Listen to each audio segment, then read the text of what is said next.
It is a great honor and a privilege to introduce Hillel Goldberg. We're here in your beautiful home in Yerushalayim. Hillel, if you could speak a little bit about your background, where you came from, and being a survivor. Thank you. Shalom Yerushalayim.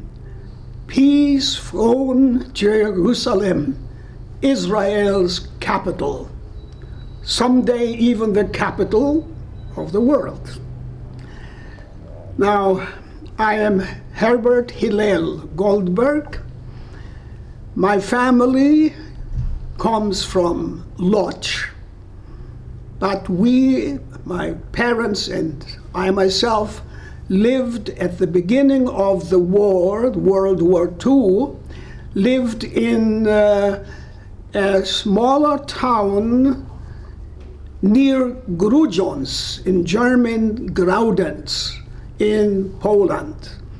I may say some background that this was an area that was added to Poland in 1918, to be exact, on the 11th of November 1918.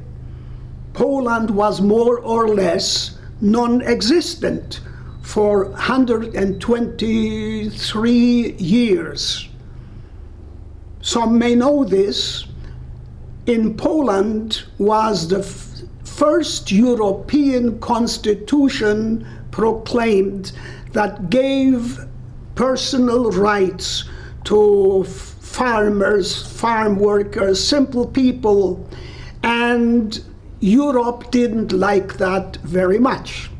The Prussians, the Russians also, and others were very much against it, and Poland was finally closed up in 1795. But Poland had since 1791 the first constitution that gave good rights to every simple and single person.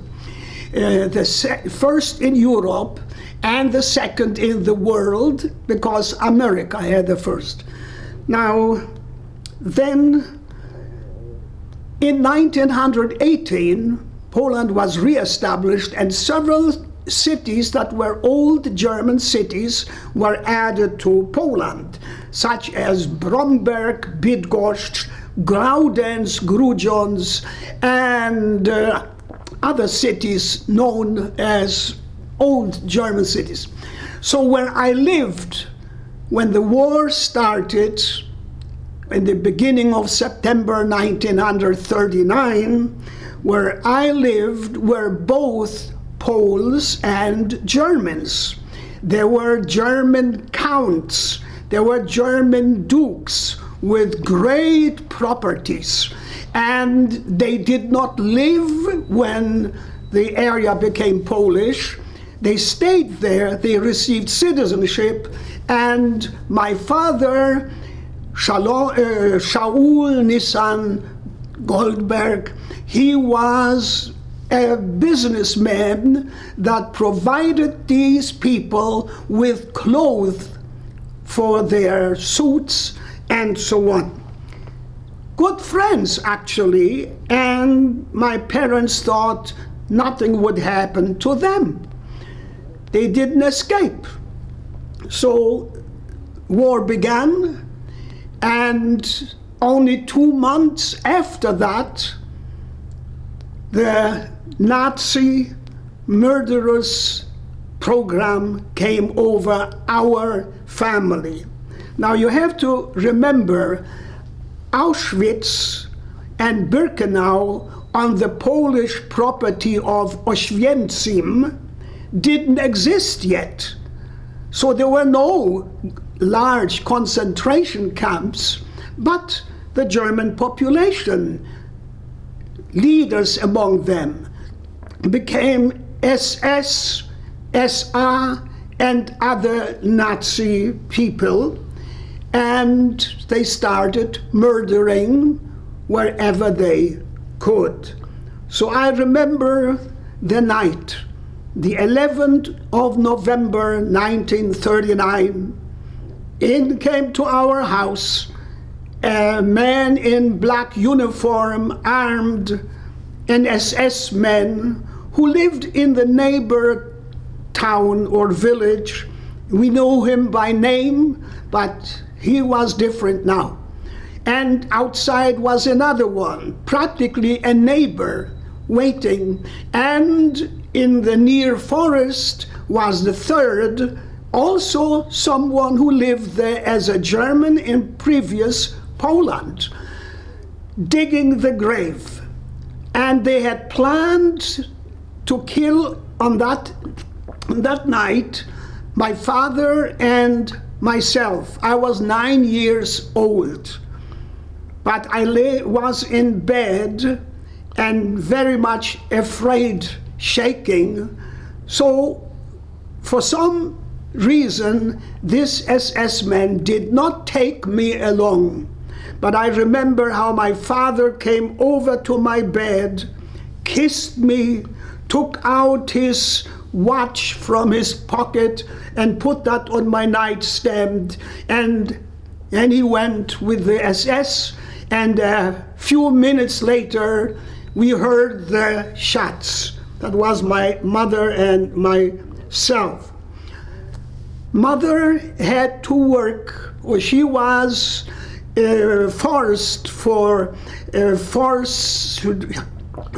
does man say that here, forced labor in a nearby military camp. There was a near camp near Grudziądz, near Graudens, before during the German time, and then now during the Polish time as well, and again during the German as it was now. She had to work there, forced labor, in laundry, doing laundry work. She did it for a short time. She died out of weakness and out of this. So our situation is a little bit different than the most situations of Holocaust survivors is. I didn't get to a concentration camp, but I was asked to help working for the neighbor who now was an SS man. He was known as a good carpenter. He had done work for my father during the Polish time, but now as a German, he had a black uniform. He was an SS man, but he knew our family and he kept me to do some work. So that's how this was. I don't want to say so much about my mother, about others. Let me just say this. I had two sisters, two older sisters. They were out of the house already, and they died in Łódź, in the ghetto of Łódź, literally starved to death.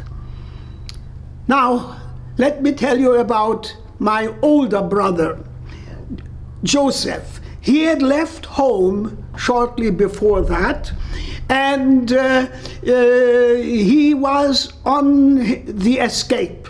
He wanted out from Poland, which now was declared Germany, and went to the forest, stayed there for a couple of days or so, and wanted to cross over to Russia. He thought that was the way to get saved for him there. The night came, at the second or third night, yes, when he was ready to cross over to Russia. Suddenly a German soldier stands before him, arms and a rifle directed at him, and a question, Jude? My brother thought this is the end, and he said yes, or ja in German, ja, Jude. And he said the Shema Yisrael and so on, his prayer, thinking it's the end. Lauf, the German said, run. Joseph made 3-4 steps forward and turned around. this man looked at him and said again, "Lauf, run." So Joe crossed the border, got to Russia, and in Russia he was arrested because Hitler and Stalin had a pact, and this was 1939. The pact was in force till 1941, when Germany attacked Russia also. So Joseph didn't tell me much about these 2 years in Russian prison, but this is what he told me. When the time was that Germany attacked Russia, he was freed, and the Russians said, "Now you can join the Red Army." And they offered him this and encouraged him, but Joseph said, "No, I don't want to join the Russian army, but I know there is a Polish army, exile army of General Anders." They said that is true.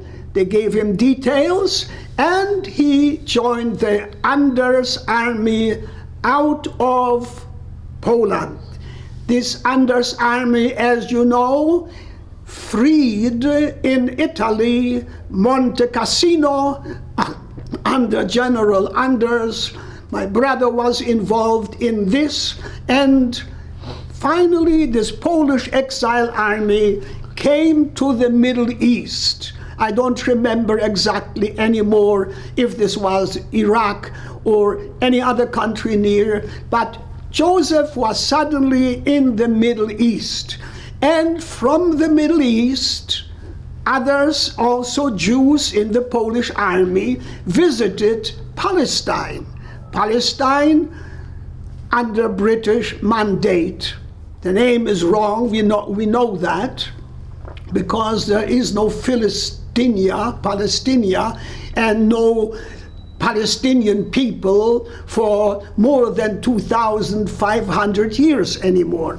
But anyway, so he also visited the area, and friends there told him, "Stay here, don't go back to the Anders army, just stay here."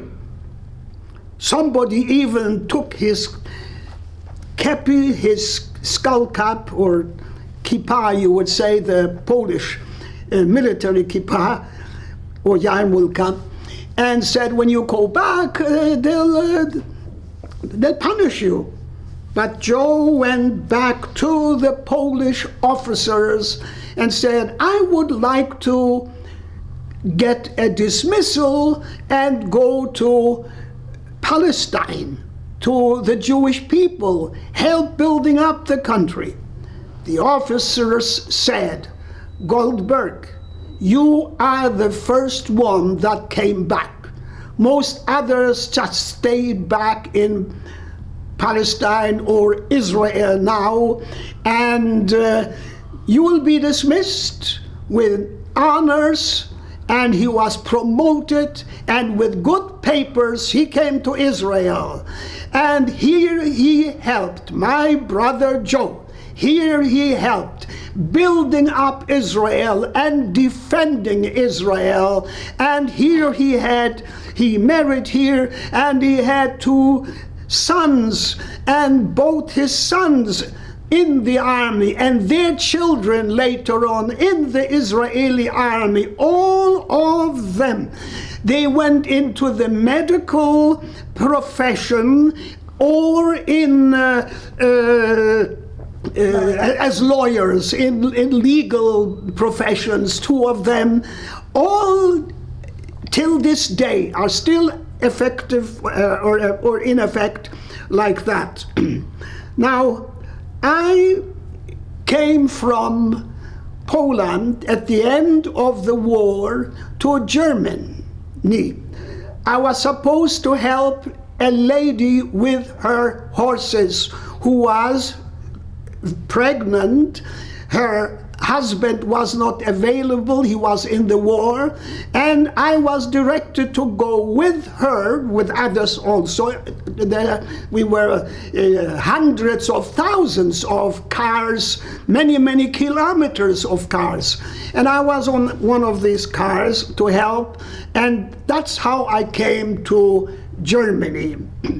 I remember by Stettin, in Polish, Szczecin, we got under an attack by Russian planes. They attacked us there for several times, but didn't actually shoot at the refugees, but at the nearby forest. So we were under this situation, or nearby.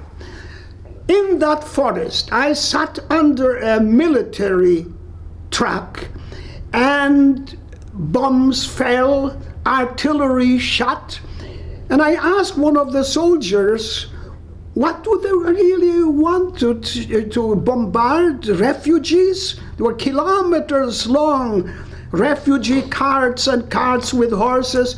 No, he said, they want to hit the sugar factory. So I asked another soldier, who also was under that truck, what do they want to hit the sugar factory for? He said, if they hit the sugar factory, boy, then you are in heaven. Oh, I understood. It was a big military ammunition place, but they didn't hit it. And I looked at the soldier and I thought, nice, you said I would be in heaven, because you probably wouldn't. That was my assessment at that time. Well, I had similar experiences. Got on to Germany, was free, the war was over. I remember when the American tanks came in to a small town in the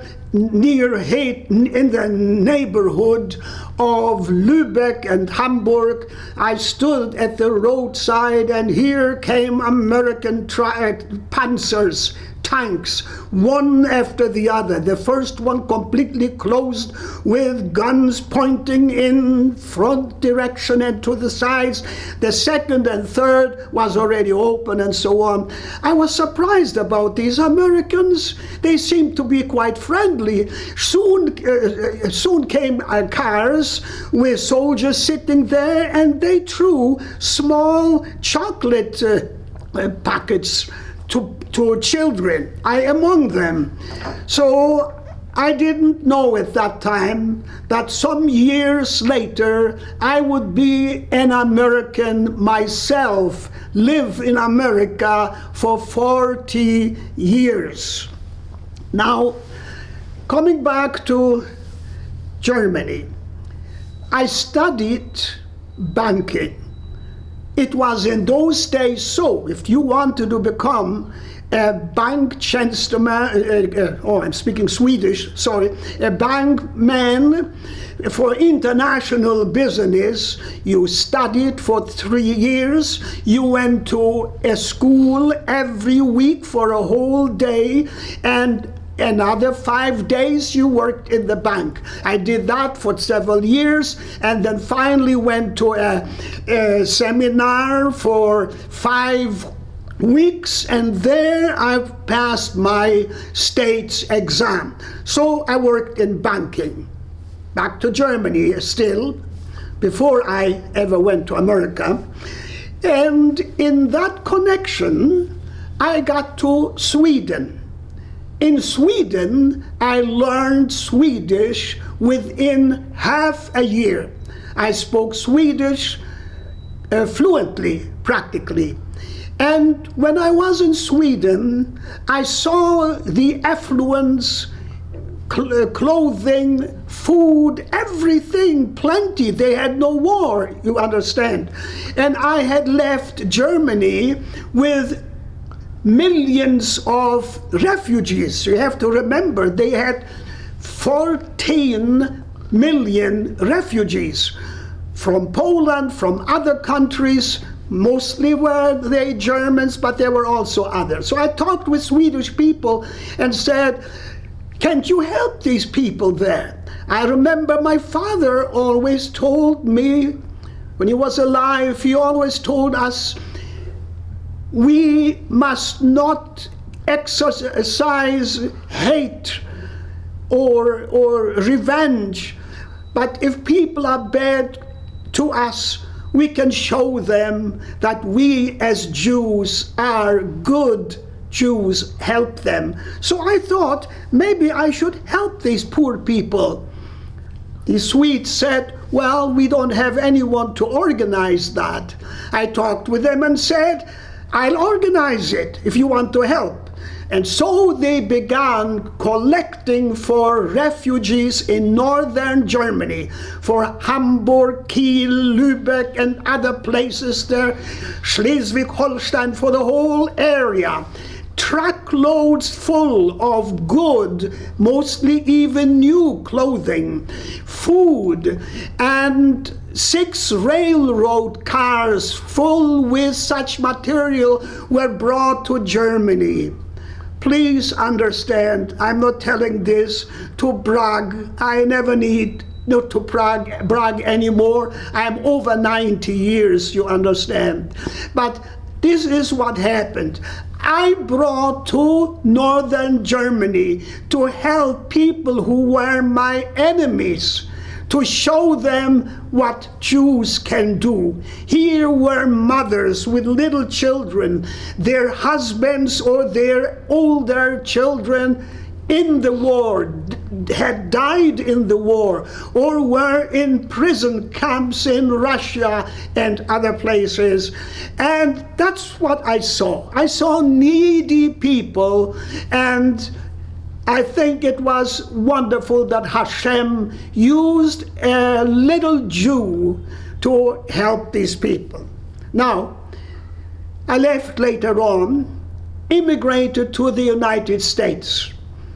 I married Leah Goldberg. You know, there's also another Leah Goldberg that came from Königsberg. We were not related, maybe just by name or far off somewhere, but so did my wife, Leah Goldberg, also from Königsberg. Now, we married in Los Angeles, in America. We have been married for 65 years. 65 of the best years of my life of 91. So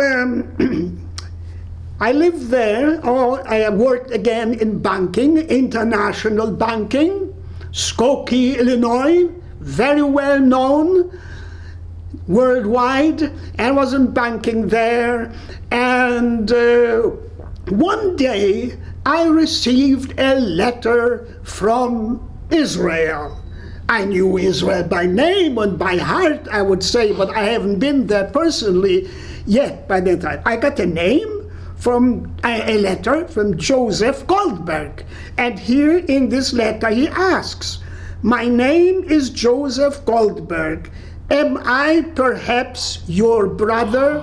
And could you tell me, does my father still live, if I am the one who he hoped I was? Now think, that's almost like in the Bible. We read in the Bible also, in the Torah to be exact, we read Joseph, he had 2 sons, and he asked his brothers, does my father still live? And think, we hadn't heard from each other for 23 years. Oh, I was so glad to realize, yes, my brother Joseph still lives. And we corresponded, we heard from each other. I had a family in America. He had a new family in Israel. And he visited us then also there. And shortly after that, Joseph died.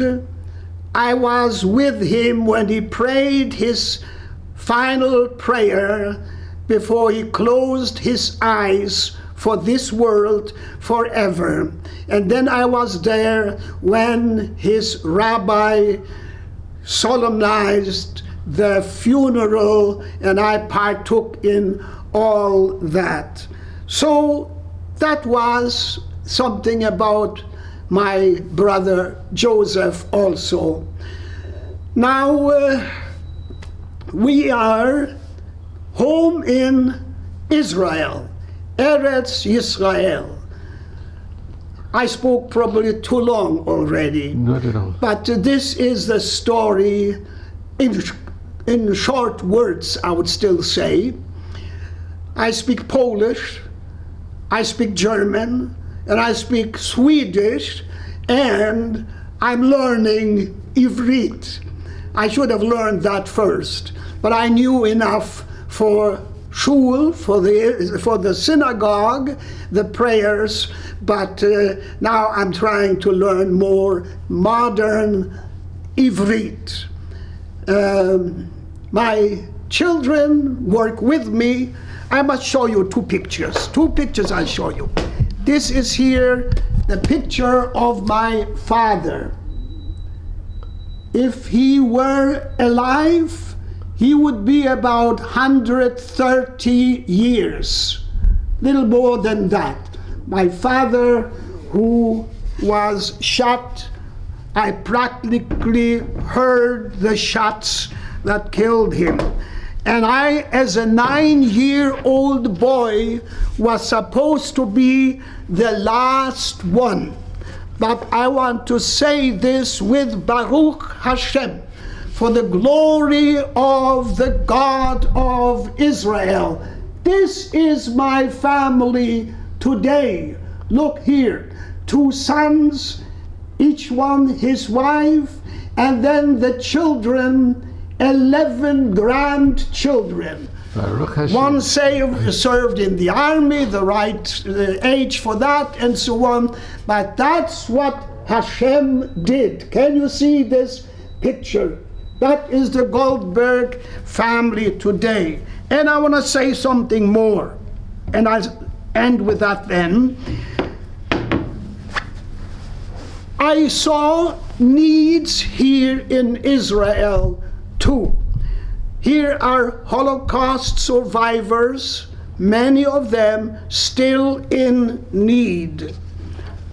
Together with my sons, we founded an NGO, an organization to help, and this organization... So Hillel, here is a picture of you and a picture of your very dear Abba, your dear father. Yes. And that night when they came to take your father away, Yes. That must have been one of the most emotional experiences of your life. Absolutely.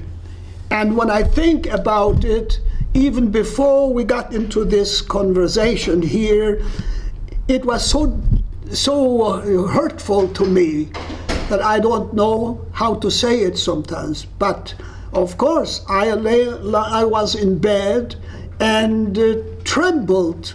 And then when I heard the shots, I knew it was so. Yeah. And can I just ask? At 12 o'clock in the night it was. Yes, go ahead. When you were placed with, I mean, you were so small. You were only, how old were you at this time? You were 9 years old. 9 years old. And then your mother passed away. She died because of hard labor, and very soon after that. It wasn't that long after. No, that was after that. Yeah. But how long? It wasn't. It was a short time, a few years. Yes, a few years it was. Yes. So how did you land up with the neighbor, your next door neighbor, who was a Nazi sympathizer? Yeah. Why did he take you in as a Jew? Yeah, I wonder why he did this, but there was here and there a person who still had a heart. He was our neighbor. He knew my parents. He was a previous carpenter, even repaired one of my father's wagons and so on. And I wonder why was it so? Look, My brother, when he met me, he had two questions too, similar questions. He said, Hillel, what do you think? Why did this German soldier tell me to run across the border? Well, I said to him, was this an old man or a young soldier? And Joe said, it was a fairly old gentleman, the soldier. I said, perhaps he had a son at home about your age. So, you see, that's different. Another thing is this also. Joe tried to find me after the war, and when he was in Israel already, and he worked with the Red Cross and whatever these different organizations are called. Nobody found me. Nobody couldn't find me. He wrote to the German government, which was at that time not in Berlin, but in Bonn. That was for the time and so on. He received a letter back within a week or so. And in this letter they said, we know about a Goldberg, Herbert Hillel, from northern Germany. He immigrated to the United States. We have his address here, because over there you have to register when you move away within 2 days, and when you come to a new place also within the country. That's the rule of Germany. So my brother Joe asked me then in America, where he visited me, tell me, why were these Germans so friendly? They wrote 3 sentences only about you and said, maybe he is the one, but if he isn't, please don't be too disappointed. We will do all we can. We will help. So he says, I cannot hate these people. I said, that is correct, and we should not hate. And he said, I have no hatred against any nation, and so I feel that also. So it was in our family. And it's incredible. And when they told him... This is your brother Joe? Yeah, my brother Joe, when he had written to the German government, because any of the organizations, Red Cross and so on, couldn't give him any answer, didn't know about me. But when the government wrote and said, this is this Goldberg and this is what we know, that was only about 3 sentences. But then the letter went on. It was a long letter, and it was all trying to comfort him. If he is not the man, don't be too disappointed. We will do all we can. If he has been somewhere in Germany, any place in Germany, we'll find about it. So they tried to comfort him. And he said, just imagine, I had a letter from the Red Cross, didn't find anyone, finished. And here the government writes me such a nice letter. So he had good feelings about that, you know. That's what it was. The 2 things he said. One was, a German soldier practically saved my life. And here the German government wrote me I shouldn't be disappointed. They tried to comfort me, and they helped me to find you. So he had no other meetings with the Germans, you know. These were the only ones. So he said, I don't hate them. I say, no, but the system we hate. The system is absolutely terrible and all that. And so it is also now. What they're doing now there, and so many Nazis and anti-Semitism and so on, we hate it, we fight it. Can I ask, Hillel, how come you were sent from Poland to Germany near the end of the war? Why did you... This was the thing. The Russian troops were only kilometers away. The Russian troops have pounded the German armies away from there, and they were already further in Germany than we were. We were for a while between Germans and Russians. That was the reason. Otherwise, why would we go to such a place. It was refugees who fled and fled as the Russians came in, and practically they took our house and everything there. It became communist Poland there. And you after the war, you remained in Germany and you studied in Germany? Yes, 12 years in northern Germany, 12 years, where I studied in banking and was very well advanced in international business. Stocks and bonds was my field. But Hillel, you didn't have any family there in Germany? You were by yourself? Well, at that time, was okay like that. Yeah. And were you looking to find if any members of your family had survived? Could you find? That I had to find out little by little. I found out about that later. And was it difficult being in Germany after the war, knowing what the Germans had done? It must have been such a difficult situation being in... Yes. Well, I looked at them as a different situation, because any German you met at that time would say, "Oh, how terrible were the Nazis! How terrible! Are we glad the Americans freed us from Nazism and so on?" It was not. It was a better Germany even than it is today. Today they will express criticism against Israel. Not all, but here and there many do. But at those years, they were friendly. And did people know that you were Jewish? Yes, of course. You never hid it away? You never... Yes, that was okay. In those days, you were Jewish. You were honored. Yeah. You were honored right after the war, Jewish, and even other people who were imprisoned in concentration camps and so on. They were the ones who were honored, and help was given through American organizations for them, and as long as was necessary, then But Germany developed quite fast. Look how good Germany developed under Adenauer, Willy Brandt, and other people. Germany developed financially or economically tremendously. Willy Brandt was the one who went down on his knees here at Yad Vashem. And also in Poland. Yes. That was Germany. And Hashem, I would say Hashem blessed those people who felt but what's happening now? Adenauer had a very close connection also with Israel. Yeah. And with Poland, look, there's another thing in Poland at the moment. Poland has been blessed, or at least developed tremendously. It has in Europe the best economical situation today, this Poland. But wait, what they're doing now, where they're saying they will not restitute Jewish people, they will not live for or restitute what the Nazis did, what the Germans did, what the communists did.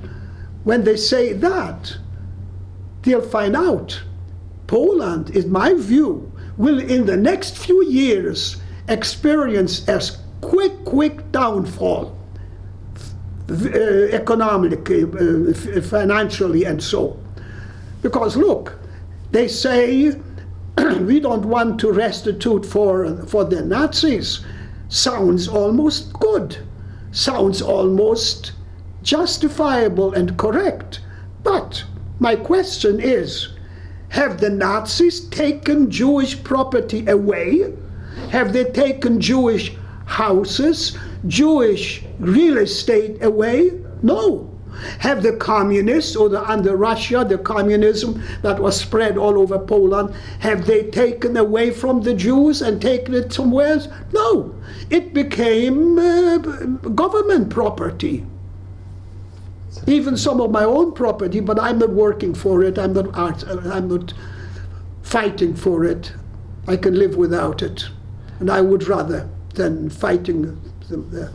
But now that they do this, they'll experience a different time in Poland. It's true. You know, if you think Germany did admit and they did pay restitution, Yes. and they Yes. and look, and the economy Yes. actually boomed. Yes. So the Germans say any restitution we did was for property. And that is correct. Because can they pay for the lives? How many millions is my mother, my father, my sister, and others that were murdered, all the other relatives of me before them, and Lodge and so on? How many millions? No. They can only pay for material loss. But we live in a time right now when there's a question about Poland. And it sounds almost as if they are in their rights. Sure, Poles also have suffered, also lost some. Not sure, of course. So did Germans. Germans had left property in countries, Lithuania and wherever where they went. They had to leave. That's the way it is in wartime. But it was a different thing. People left. They wanted to be rather refugees than staying there and be killed. 14 million Germans left different countries and went to West Germany. Now, that means something. But, oh yeah. Hillel, thank you so much. Yes. With your neighbor who had German sympathies, and Yes, again, he had sympathy. That's something Hashem must have given him. Did you stay in his home? Not in the house, but I worked there, and I didn't do heavy farm work, not with animals and so on. But now it's difficult for me to explain this in English. But when you do the sowing of a field sometimes, like for different carrots and so on. Plants. Plants, yeah. The machine goes and you have rows of small plants. Now you have to pull out what you don't want, and you only leave one about every 10-15 centimeters. That's what I did. And I worked together with others there who were Germans, and they would take 2 rows. I took 3 rows, and I pulled them so fast, and I was sometimes 4 or 5 steps ahead of them and smiled and so on. So they said, we shouldn't kill that little guy. He's a good worker. And they knew you were Jewish? Yes, absolutely. They all knew that. Oh, there was one time, I want to tell you, there was one time another Polish boy wanted to tell this SS man that I was Jewish. So he came, he knew me, he pointed at me and said to this farmer, SS man who used to wear black uniforms and so, pointing at me and said, Jude. You know what this SS man did? He went and grabbed that young Polish boy by the neck and by his pants, and he threw him through the air, that I felt sorry for the poor guy. So I don't know why, but you see, there are among the worst people is here and there a good person. I hate systems. I hate everything that's criminal and bad. But for the people themselves, I'm sometimes sorry. Wow! And can I just ask you, where were you staying at this time? Could you stay in your own home? Yes. And were you alone? Were you alone there, or was there? No, my mother was for a while. She was with us. Yes. The later on, then she died. You know. So it's a different story than most people have had. Here were people who lived together with us during the Polish time and were good neighbors, good friends. I know some of the German farmers would come on Motzei Shabbat to my parents' homes. My father would tell them stories from the war, because he was involved in a Polish war also as a soldier. He'd tell them stories of the war, sung songs in Yiddish and a little bit of Hebrew also. They wouldn't understand it, but he did. He was a friend with everyone. As a matter of fact, after the war, I went back to Poland about 10 times or so, and I came to a house in my own village there, and that's near the house where my house was before. It's destroyed now, but anyway. And this man didn't know who I was, so I asked him over there, at that time the house was still there, who lived in that house? Oh, he says, there it was a Żyd, the Polish word for Jew, Żydi. Oh, there was a Żyd. Ah, I said, is that right? Yes. Was he good? I asked him. Yes, to był pan Goldberg. That was Mr. Goldberg, a Żyd. Everyone in our neighborhood here wore suits with material bought from this man. And I asked 2 or 3 more questions, and he said, wait a moment.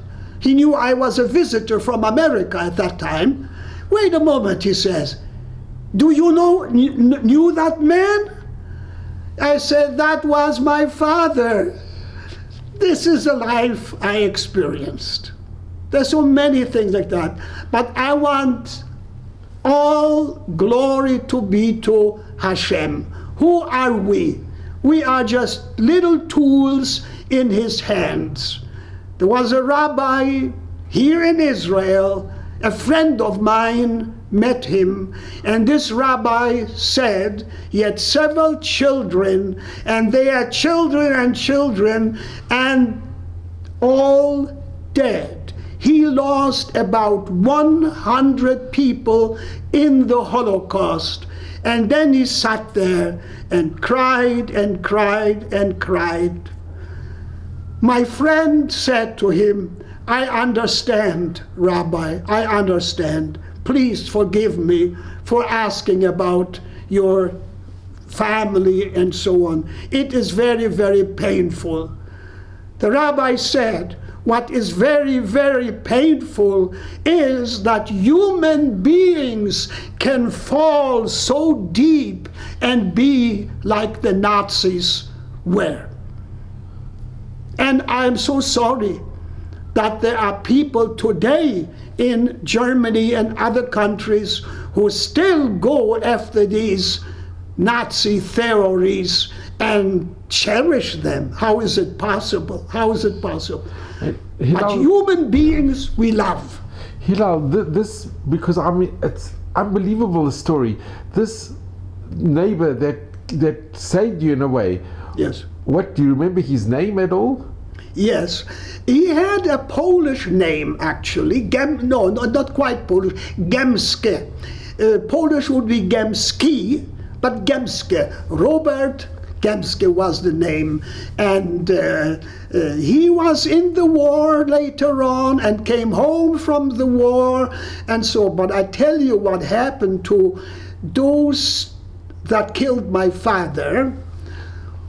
One drowned in a little lake that was not much deeper than about 2 meters maximum. He was with the other Nazis together in a pub. They drank, and now they were on their way to go somewhere. Perhaps they were even on the way to come and pick me up, because they left me then. And on the way, they passed a little lake that's in Bzowo near Grudziądz. That lake exists even today. And he stepped into a boat and wanted to just show that he could row that boat or whatever, and he lost his balance and he fell and cried, and he gave noises that didn't sound like human noises. He screamed like an animal. Nobody dared to go near and save him. He died. The other man, he had 3 sons. One was killed in the war, and the other was came home with about half of the head torn off, very badly injured. And the 3rd son, the youngest, who was my age then, he was one day in a sand pit to load a car with sand, with horses.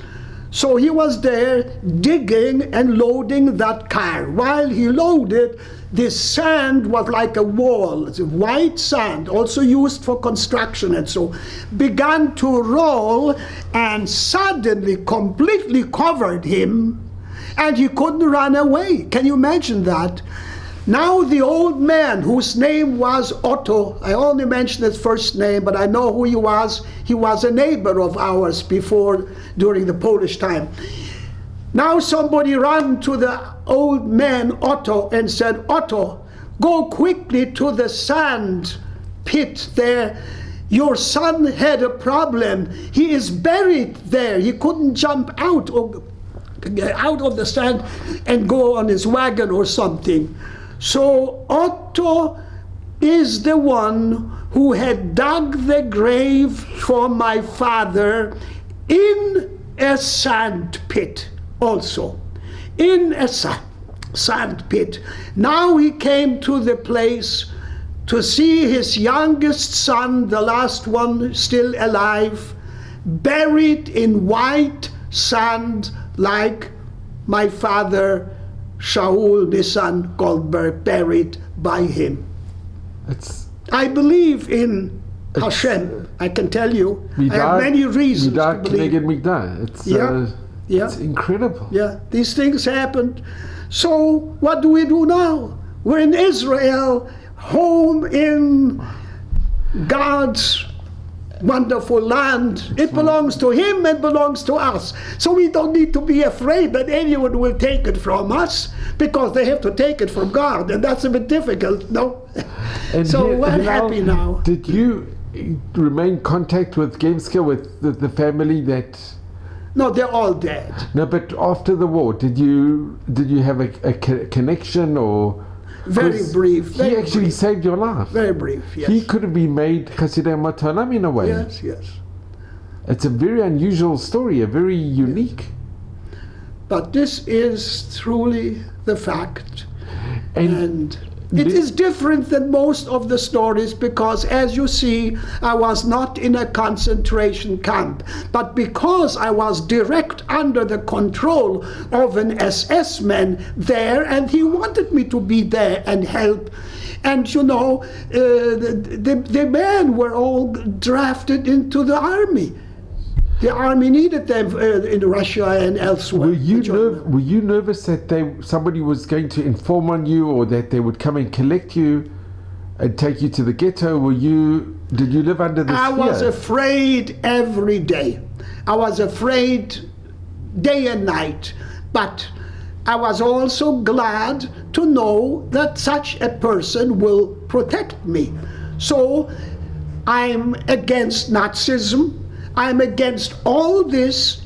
I hate the system and hate when I see people pick it up again. But I must say, there was here and there a person who was maybe just drawn along and got into this and still maintain his human dignity.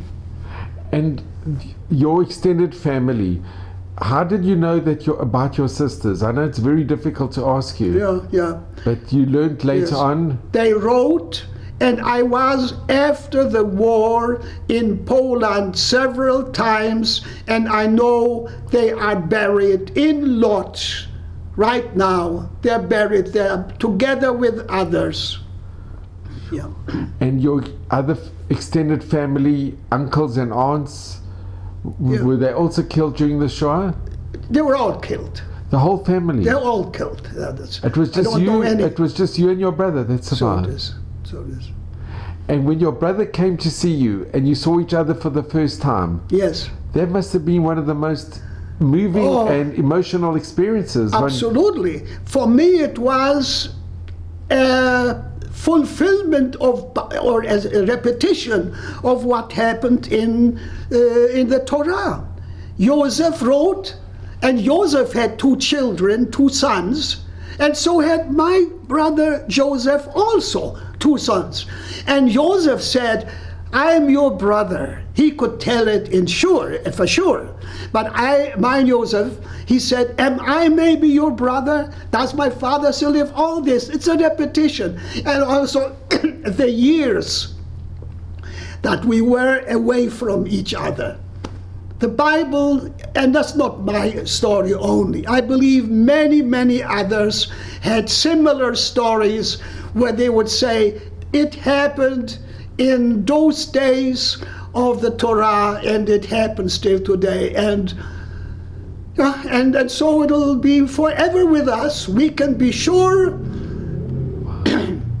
And do you have a connection with his family, with his children? They're all no longer there. No. But his children. Your nephews. Your nephews. Oh yes, definitely. Yes. You have a close connection? Yes. They live in Tel Aviv and around Tel Aviv. One was a lawyer and he's already passed away. He died. The other is a lawyer today, and the others are working in medical assistant, and so they're only in that, either lawyers or in the medical work. Yes, we would definitely have contact. It's wonderful. Yeah. And Hillel, I'd like to just ask you, having gone through what you went through, and I mean you went through so much and you saw so much, what message from the Shoah do you impart into your children and grandchildren? Do you discuss the Shoah with your family? Do they ask you questions, and do you speak to them about your experiences? My children, they all live here next door, so to say, and they feel like they're with me. They want to be good Israelis, and they will live for Israel and die for Israel. And we all know one thing: Hinei lo iranum velo yishan shomer Yisrael. The watcher of Israel, he doesn't sleep, he doesn't slumber, he watches over us. Now, my family here that's with me are of this opinion also. It's an honor and it's a great comfort to be in Israel. And Hillel, I'd like to just ask you as well, having seen and heard about your sisters and your father being shot and your mother dying, yes, yeah. Did you always retain your emunah? Or was there times that you felt, how could Hashem be doing this to you? Or did you always believe in Hashem? About the sisters, I didn't know. Well, I felt it because about a couple of times we were able to get a letter. I got a letter, and you see, they called this Lodz and other places there General Gouvernement, General Government. That was like ghetto, but it was where Polish people, Jewish people still lived. And from what they wrote, I couldn't believe they could live one more week. And we couldn't even ask, can you send something from the country, from the land? You were not allowed. No ways. I even had to be careful not to be arrested and put into concentration camp, because that existed later on, Auschwitz, and so a year later it was established there. And Hillel, your emunah, you always believed in Hashem through I believe in Hashem. But even when you were small, when you were during the Shoah, did you? Yes, I believed. I believed and prayed. And actually, when my father was taken out, I prayed. I didn't know how, but I just prayed simple words, just Hashem, help him. And then it happened. And I remember that. But going into the details then, yeah, what do you say? Sure. You feel pain when you think of that. But Israelis, and we are Israelis, they look into the future. They look forward. That's important. So we know the past. We all together have some similarities in the past. The similarity is that the whole world hates or has hated us, the Jews. I look into it as a hatred against Hashem.